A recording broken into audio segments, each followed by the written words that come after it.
And I know that on our agenda, we have listed the meeting to be from 1 to 2, but we're going to need to try to cut it short because we have a case that we're working. We'll talk about that here in a little bit. And just wanted to let you know that right out the gate. So I do want to go ahead and just address, I heard that there were multiple comments at the County Commission session yesterday about my lack of attendance at the meeting. I just want to clarify that I was directed by my Board of Trustees to stay in my office and do my job rather than attending the session. I just want to reinforce that we've done everything we can to work with our County Commission. I appreciate all their work very much. Throughout all of this, I've answered numerous phone calls, texts, and emails from them day and night, and I don't mind that at all. I've placed several of you on this council per their request, and we've also invited them, to attend our board meeting that we had a few weeks ago. So I did hear that a statement was made in yesterday's session that our reopening plan is much stricter than other counties around us. I just like to reinforce that that's really not the case. Our plan is very similar to most others in the area. And there's actually been a crosswalk created so that, you can compare the plans. Dan's flashing that up on the screen right now. Dan, will that be on our website here eventually? It can be. It's in draft form right now. Yeah, it's in draft form right now, but we'll share that as soon as that's totally ready to go. And I just wanted to remind everybody as well that our plan is very similar to our Missouri governor's plan. So if for some reason we had no plan at all, the citizens of Platte County would still be under a very similar plan. So we're not going rogue here. We're following the guidance of the Centers for the Disease Control, which if we weren't doing that, we wouldn't be doing our job in public health. And this, just want to remind everyone, this is a global pandemic that we're trying to address here as we're trying to protect our citizens. I do want to make it really clear that our board, has been very gracious to make adjustments to our plan. We're allowing mass gatherings to a greater extent, 10 to 25%, depending on the size of your facility.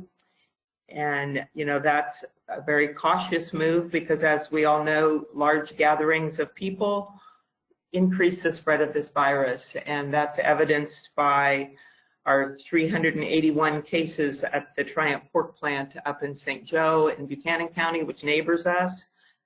That's just a good indicator of what can happen with asymptomatic people. So that's really why we're trying to approach this very cautiously. And we did also relax our language in our plan due to the collection of names and contact information, even though that's what we will use not to track people, but to do contact tracing. And Erin, could you speak a little bit about contact tracing so that we can educate the public and folks on the council as to what that means?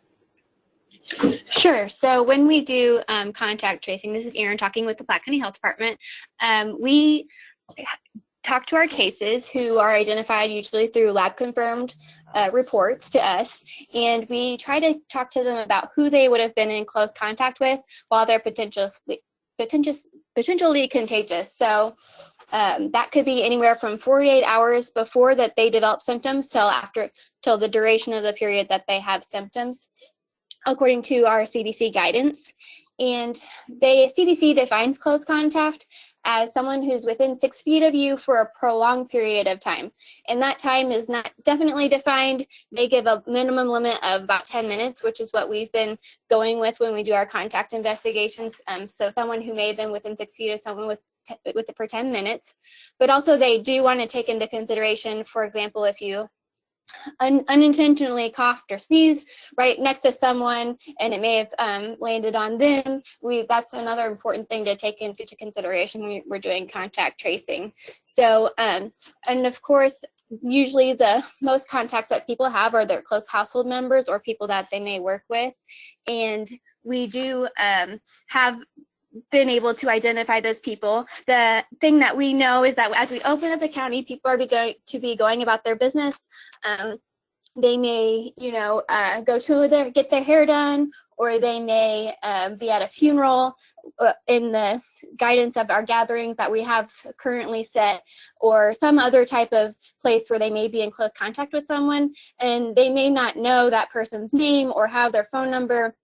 And so that is one of the reasons we are taking into consideration asking people to collect that information, just in case we ever need to get access to it for contact tracing. Of course, we understand that there are people who may not feel comfortable doing that for their own privacy, and that's perfectly fine.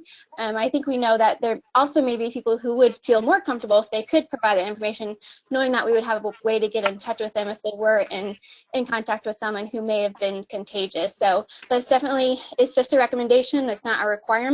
And some places like hair salons obviously already take records like that in their own appointment books, so it's not something additional they may need to do, but it's something that we want to have the option so people can feel as protected as possible when they're going out and about, and we can try to do the best job that we can for contact tracing. All right, thank you, Erin. Hate to make you go ahead and talk again, but it's your turn on the agenda to give us a little update on our EPI situation in Platte County at the current time. Sure. So we had 2 cases reported last week for the whole week, which is great. We're glad to see that those numbers are low. We've had 3 cases reported so far this week. And one of those cases, which we actually just found about late yesterday, is in identified to be in a long-term care facility. And so that's kind of, Mary Jo, what you were referring to earlier. We've been in very close contact with that facility and working pretty closely with them to make sure we can do everything we can to prevent further spread, and to do testing that needs to be done in that facility so we can identify any other potential sources of people who may be contagious and try to stop that as soon as we can. Thanks, Erin. Yes, we've worked very hard today just to let you know how seriously we take this in a long-term care facility, which is definitely our at-risk population. We have worked very closely with them today, our Riverside Emergency Management, and we actually have nurses being deployed there very shortly to start doing testing on their staff, because as you know, long-term care facilities have been basically shuttered in for the duration of this to keep visitors out, so that someone who had the virus unknowingly would come into a situation like that. So someone has had to bring it into them. So we are trying to get the staff tested, and we've looked into additional testing. We really appreciate the KU collaboration we had. They were able to release 150 additional tests to us because this facility has 175 employees. So they currently have a little under 130 residents there. So this is kind of the magnitude that we're dealing with today. I put in a call to the state to try to get additional testing kits as well. So just a little extra information on that. Dan, would you maybe just go over a little bit, do our time frame here, just about our plan, how to put that in a maybe a little easier to read format?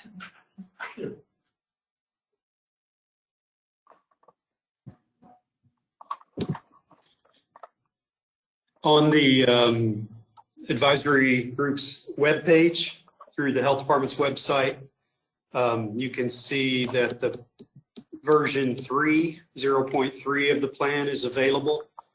We've completed version 4 because there have been some changes.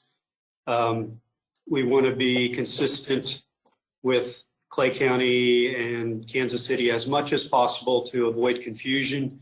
That's a tremendous challenge because there are, as you all know, pressures from many forces. So it's hard for every community to have the same plan because they're getting different feedback from their residents and elected officials. If you would, Mary Jo mentioned it early, but Platte County's plan is very similar to Missouri's plan.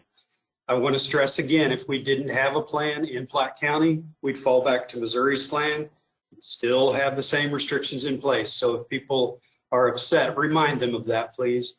And take a moment. You can look at Missouri's plan, you can look at the president's plan and compare them. See how we compare, and you'll see a lot of similarities. Some major changes we've made to version 4 of our plan are outlined in blue highlight. Let me get to those. They start on page 8. This will be posted on our website later today. Right now, version 3 is there, but as soon as this meeting is over, I'll get version 4 posted. Key changes start on page 8.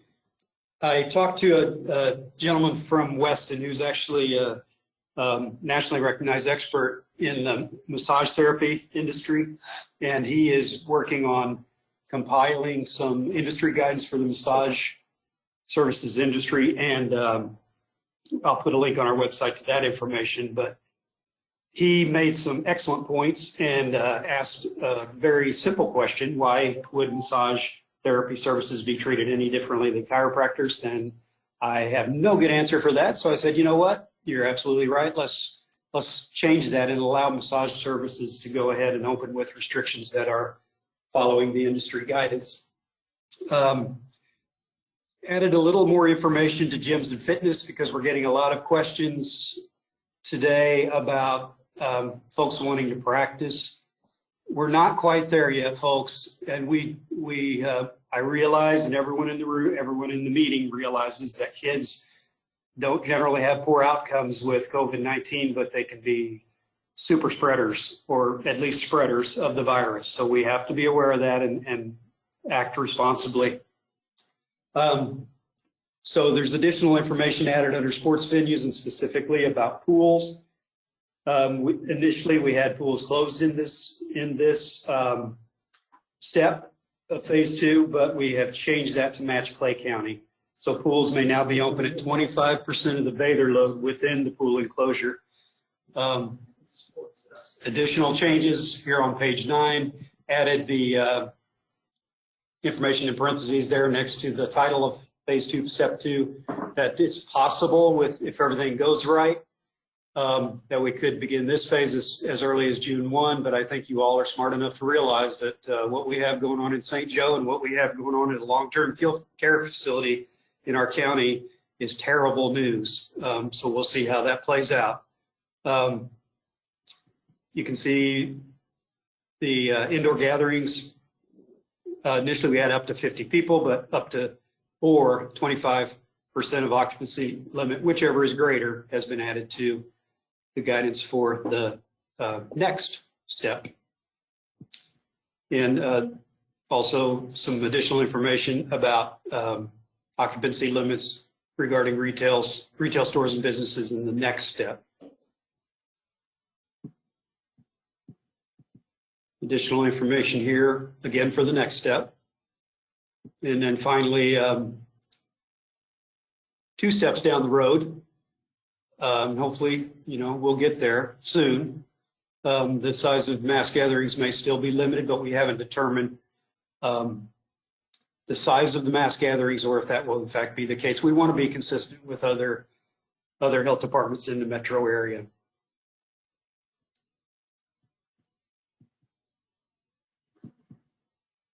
And then finally, the same applies in the very last step. There may not be a limit on mass gatherings, but that just hasn't been made. That determination hasn't been made by in the region. So that's all I have. Thanks, Dan. And just want to echo some statements that were made this morning on a group. It's called the MAC group, multiple agency group in the Kansas City region. And, Mayor Lucas from Kansas City said, we are really one place or one area. I thought that was a very good way to say it. We say that all the time with public health. Viruses, communicable diseases, people don't stay in a box, and they transfer across jurisdictional lines. And so health directors in the Kansas City region are being asked to get together and try to have some more common language. So I just ask for patience from everybody on the council and the community at large. Once again, I keep pounding this, but this is a novel virus. We're still learning about it, and we're trying to, address it as much as we can. And everybody has their own ideas, but as a Kansas City region, they're really stressing that we need to put our heads together and try to come up with a little more common way to approach it so that our communities have less confusion. And I've heard that from, community citizens that live in our split jurisdiction counties. So I just wanted to throw that in. Commissioner Wood, do you have any update on the funding, or is the county still not received any additional guidance on that? Just wanted to ask you that. Nothing really has changed since our last meeting. As you know, we are looking at possibly receiving around $12 million in federal funding. There are some initial guidelines that came through. I don't know if she's with us today. If you join or maybe had trouble with your mute button like I do sometimes, feel free to pitch in here at any time. Hello? How about the advisory group? We still have a few minutes left here that we can have some open dialogue. Do you all have any I think that you'd like to share with us today? this is James Berkalow. I think Dagmar trying to get in. Yeah. Can you hear me? Hello? Yes, I can hear you, Dagmar. Okay. So can I. Okay. All right. Mary Jo, can you hear me? Hello? Well, I'll just give an update for those who can hear me. There's nothing in addition to what's already been reported. We're expected to receive approximately $12 million. Commissioner Schieber has been in regular contact with the Treasurer's Office, the Missouri Treasurer's Office, to get some more clarification on some questions he had about this, but we have not received the funds yet. We have not executed the document yet. In order to receive that, we need to get some things answered before that happens, but we're hoping to get that accomplished very soon and to be able to help as many small businesses as we can. So that's about it. Okay, thank you very much, Commissioner Wood, for that information.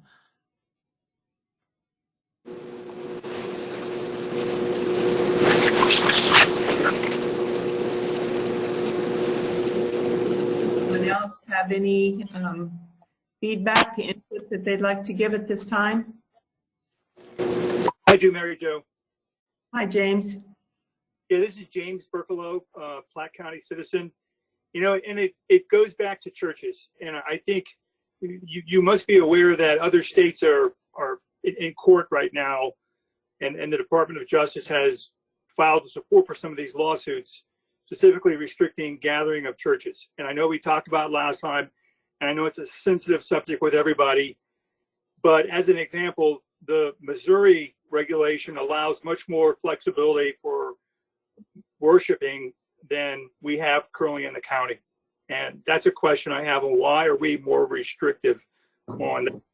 And then the other thing is, when anyone goes out to any place in the county, especially Walmart, Lowe's, etc., they're clearly violating the rules we have established here. Because I was at the Hy-Vee on Berry Road, and the parking lot was full, and the store was full, and there was no one controlling how many people came in and out of the store.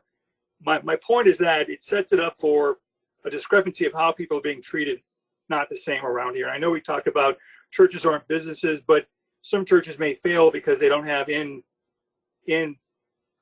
church worships because of people not giving tithes or whatever.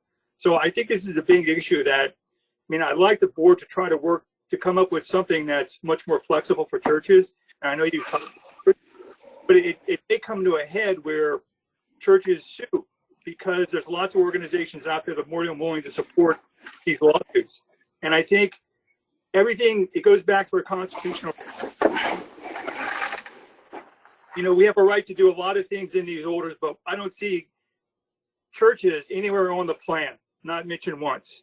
And I think that's an affront to people of faith that we don't even recognize that churches are part of the reopening plan. So I know that's a lot of information, so I'll mute myself and we can have a discussion. If I could, this is Rusty Savage, pastor at First Baptist in Platte City. Mary Jo had communicated directly with our ministerial alliance here in Platte City. I don't know beyond that about the specific plans and how it relates to churches.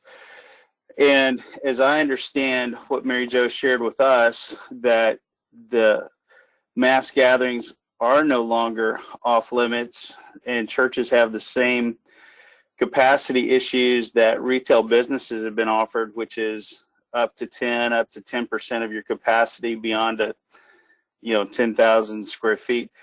The issue that a lot of churches are going to face is that a couple of things. One, that limitation of capacity, it may not make the math work. For instance, in our sanctuary, if I'm doing the math right, according to the governor's formula, my capacity is 19 people. And so at that, I'm probably not going to have any kind of large opening at 19 people. We need to be very careful with how we manage our generations, taking care of children while we worship, exposing a lot of our older members as well. So I've been on the phone in a couple of Zoom meetings today with pastors around Platte County who are thinking they're still going to hold off on opening, at least the ones I was talking to, until we get more clarity and until we can know that we're safeguarding our folks. None of us in church that I'm aware of wants to be known as the church that was a hot spot that got somebody killed. The response that I've had from Mary Jo and the health department has not in any way been, hey, we're trying to keep you from doing your constitutional rights. It has simply been, we're trying to help you protect your folks. And that's what we're all trying to do. So most of the churches I've spoken with are finding interesting workarounds. I'll grant you it's a challenge, it's hard, it's a limitation, and yet, the church is still the church and we're still doing our work out there in the world. So as one man's perspective. All right, Joe, this is Scott Monses. I had a question following up on Rusty about the square footage calculation. It looked like on the state's FAQ, you could take, say you had 18,000 square feet, you could take 18,000 times 0.3 and then take that times 10%. So that would give you 60 people. Whereas the fire code would be much smaller than that. Is that the way that you all are interpreting that calculation with that 0.3 times square footage? Scott, if I could jump in right there for a second. This is Rusty Savage again. I asked Mary Jo specifically, is that referring to our worship capacity square footage or our entire campus square footage? She shared with me that we should figure that off of our worship center square footage, which is much less. If I took my entire square footage of my campus, my limit would be 63 folks. If I take just my sanctuary, then I'm down to 18 or 19 folks. So that's where that figure was coming in. But you took the square footage times 0.3 times 0.25, correct? Times 0.1. What's the square Scott, footage this is for worship center? again with the health department. That formula may be correct, but I would check with your local, depending on what municipality your church is located in. They may have different building code restrictions or fire code restrictions on building occupancy limits. So it would be the 10% or 25% smaller churches of their normal building occupancy limit. based on the municipality that they're in, what their code says. And this is Mary Jo again. I just want to caution people, we're in the first phase of reopening, and the better job we do of tiptoeing into this reopening, we can then move to the next step. So, you know, I'm a Christian, I go to church, I attend church as much as everybody else does, but mass gatherings, which is what a church is, contain risk of transmission. And just to hear what we're saying, there's 380 positives in the Triumph Food Plant up in Buchanan County. People who, those are the asymptomatic ones. I believe almost 80 were symptomatic, somewhere in those ranges. So you could have people coming to church, have no symptoms, have no idea they're sick, and even with social distancing and wearing a mask, none of those are 100% guarantees.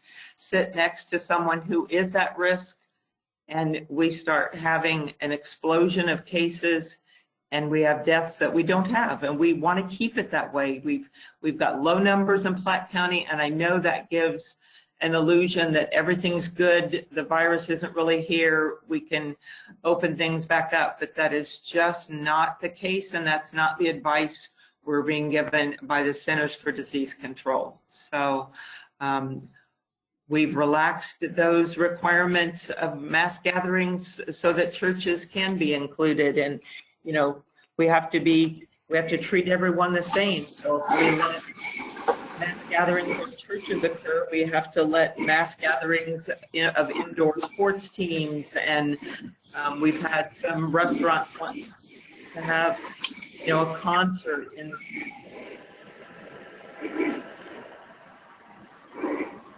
side, so we have to address that all the same. And I guess an easy does it is the approach that we're taking.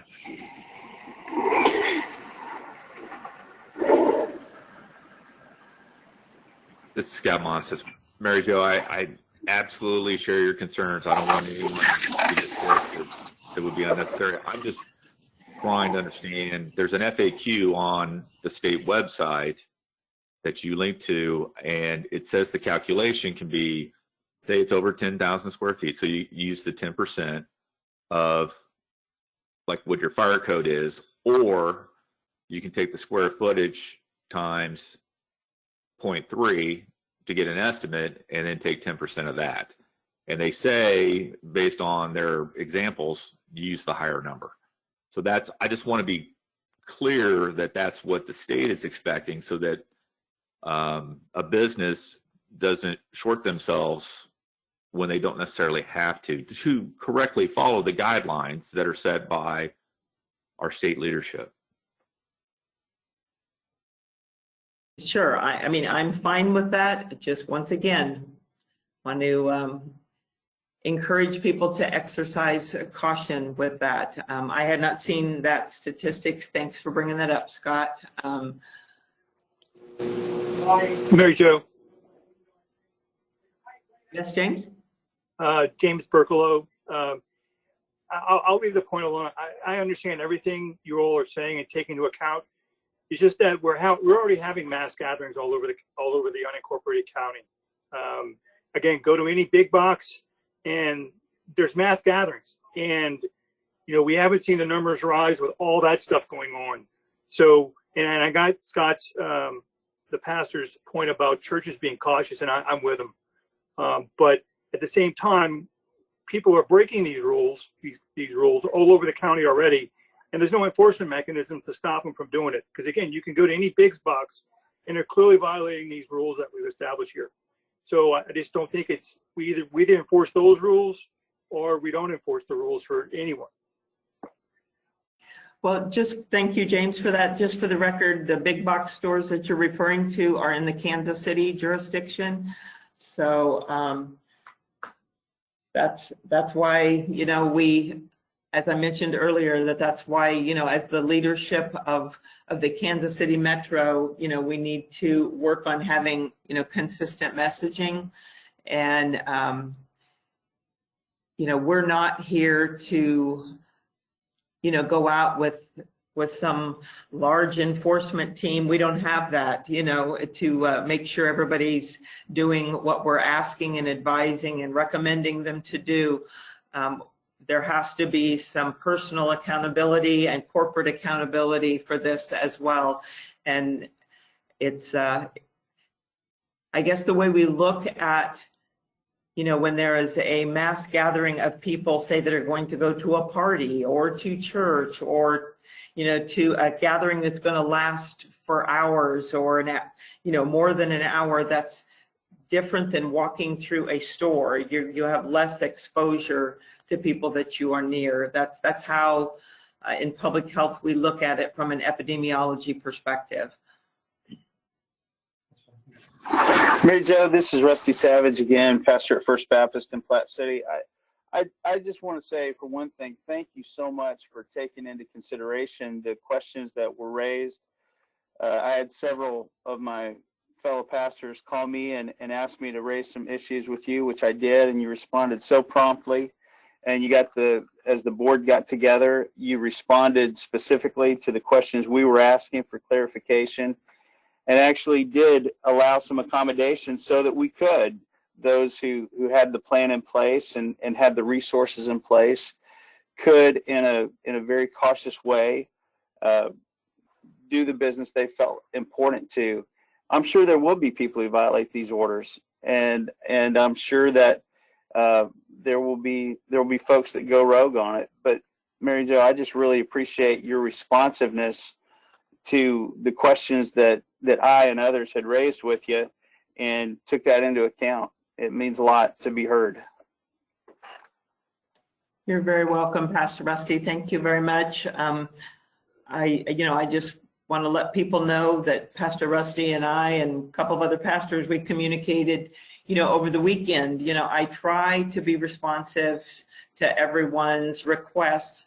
I'm only one person, but I try to do the best into the evening hours. And this is just a huge undertaking for all of us. And that's why I've said at these meetings more than once, working together, that's what this is going to take to get us over this hump and through the next steps and, move in a positive fashion. So thank you, Pastor.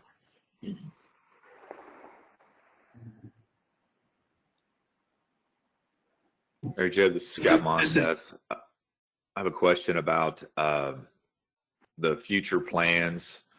I've had some parents contact me about youth sports. That it looks like maybe Kansas City is going to allow that to start on May 15th. So I'd like you all to take a look at that, and hopefully the county can do the same. Second, the school, I'm on the Park Hill School Board, and we would like to have summer school in person starting in July, and it looks like the timing on that is very iffy if we have any hiccups. So I'm hoping that our Park Hill administration can work with you all at the health department and figure out a way to see if we can do that.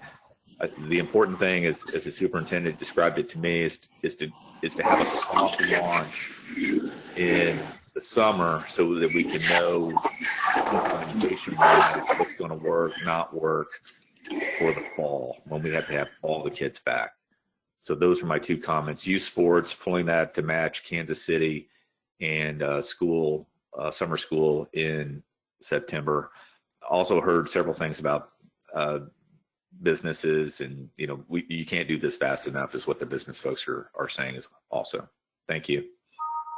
Thanks, Scott. Yes, just wanted to let you and the group know that Aaron Sanders, our epi specialist, and I actually had a meeting last week with all of the schools, virtual meeting, of course, but all of our schools throughout the county attended as well, the public schools as well as St. Therese, and we all had very good conversation about many of those things that you're bringing up. And, they all agreed to share their plans with each other. So they're working very closely together. And we had some good conversation. But thanks for those asks there, Scott. Scott, I have a Hang on just a moment. I have a question for you, Scott. This is Dan with the Health Department. Someone in the audience asked where you saw that information about Kansas City and youth sports. Let me see. It was with Stephanie Schieber. She runs the Northland Sports Alliance. She's Sorry, checking Scott, the if cases in the park. you may be muted if you were answering that. You want to? It was Stephanie Schieber with the Northland Sports. Well, let me look at this. Northland Sports Alliance. Scott, I'm sorry. Hang on just a moment. We're having some technical difficulty here, so can you repeat your answer? Sorry. Sure. Can you hear me, Dan? Okay, I'm going to assume you're hearing me. It's Stephanie Schieber with the Northland Sports Alliance. And she was going to double check with Kansas City. So she would be the one to, she's going to check with the KC Mo Park Department today, is what I was told. Thank you, Scott. You're welcome. This is Dan with the Health Department again. I would like to make a quick point to add on to what Mary Jo was saying earlier about folks are maybe ignoring the orders. That's why it's so important that community leaders, and all of you are community leaders, be really conscious of the messages you're posting on social media, and don't encourage people to ignore the orders. We're all in this together. We're trying to save lives and save the economy. And if we continue this pandemic, if we continue to make it worse, it's going to hurt the economy longer. So let's use common sense and just post sensible messages if we post anything at all. Thank you. Dan, this is Tammy Saylor with the Park Hill School District. I just wanted to follow up too on Mary Jo's sentiment about working with the school districts. I was on that call with her last Friday, and they have just done an excellent job working with the school districts. I know Park Hill, we have been working as a district on a plan for summer school. And as we are planning for face-to-face summer school, the health department has been a fabulous partnership for us, just kind of collaborating and making sure that we are putting in the safest possible plan. So thank you for that, and we will continue to look for your guidance. Thanks, Tammy. It's been great to work with all of you. This is Dagmar. Could I just interject regarding youth sports, please? Sure, Dagmar, go ahead. I'm getting an update on sports, I think. I don't know if this is new information since Scott chimed in or not, but and this is from Stephanie Schieber, a recent email. She's saying that she got an email this morning stating that youth sports was going to be the last thing that Kansas City is going to open, and their guesstimate is late June or mid-July. But that was very unofficial. Apparently, they're going to be discussing that today. So I would like to, I've heard from people about parents are very concerned about youth not being able to play sports, whether it's in Kansas City or outside of Kansas City, whether it's swimming or getting soccer going or whatever. We've got kids that are starting to gather to watch, street racing or whatever in huge groups because they're just not being allowed outlets anywhere. And to Mr. Berkelow's point, people are just starting to ignore everything that health departments are putting out at this point, or and cities are putting out at this point. There's just dissension, and people are just, I think there's a lack of hope and a lack of, patience. People are just, it was something that was brought up in our meeting yesterday. People are just done. They've been shut up in their homes for so long, and especially these kids, they have been so patient. They've lost the last quarter of their school year. Some of them are seniors. Personally, one of mine's a senior. He lost his last quarter. They're not able to see their friends. They're not able to play, and now we're cutting out sports. There's only going to be so much you can do, and it's exacerbating the problem. It just doesn't seem like the View is considering everything. It just seems like a myopic view with just concerning the spread of the direct impact of the spread of the disease, and that is it. So when you're looking at goals and when you're looking at restrictions, can I ask, what is the ultimate goal of all of your restrictions?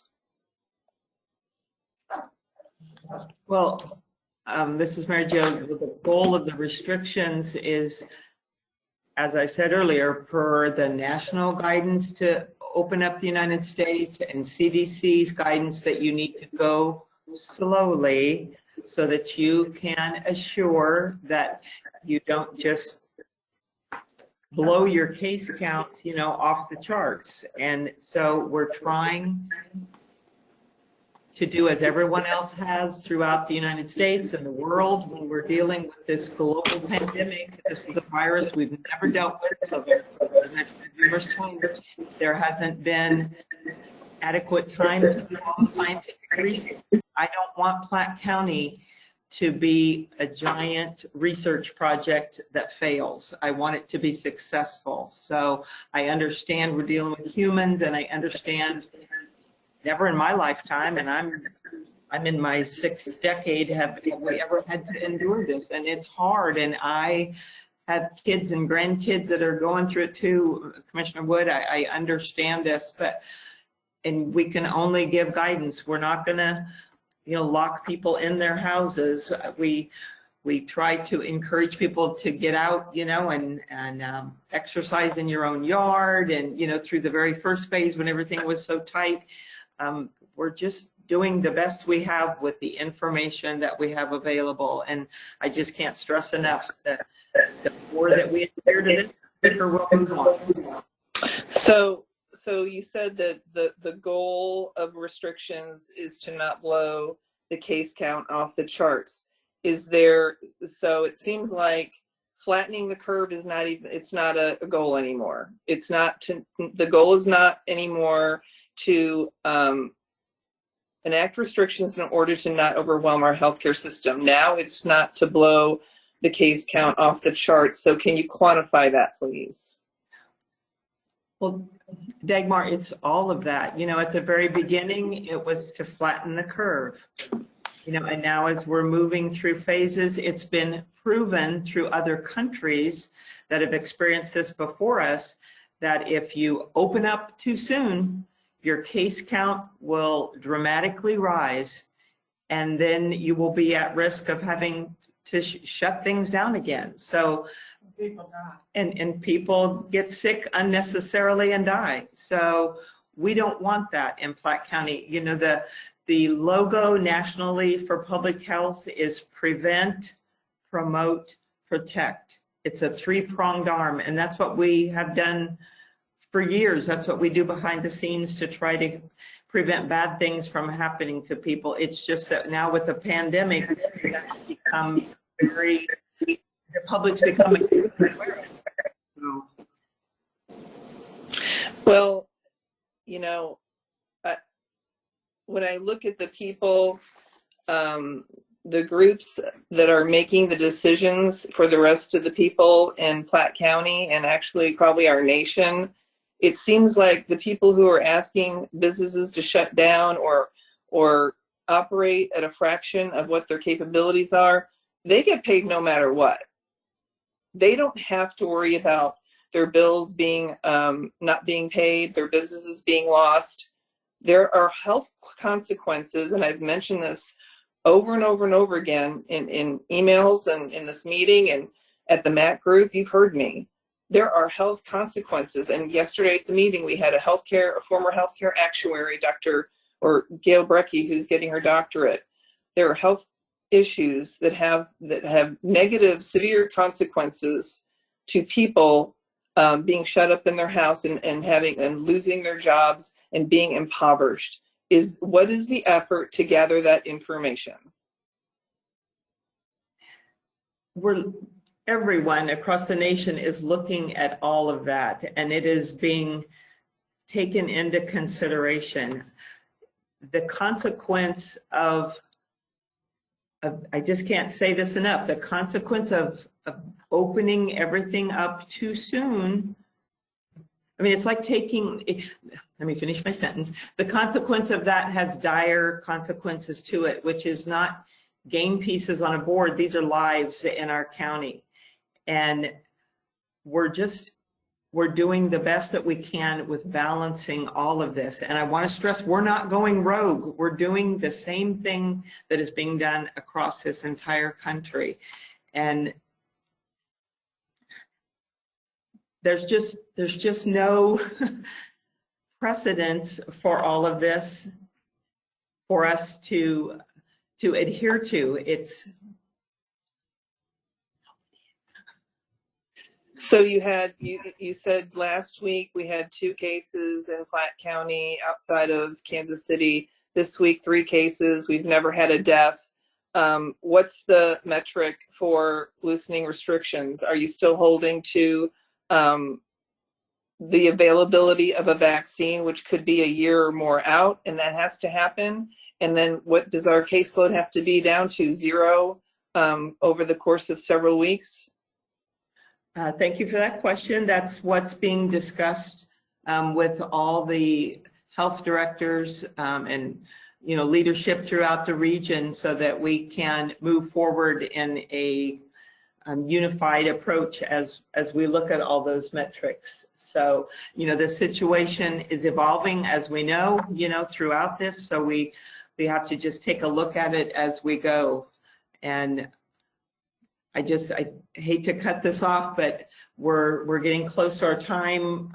We really need to move forward so that we can get to that long-term care facility and do what we need to do there. Is there any other individual that has a burning meeting today?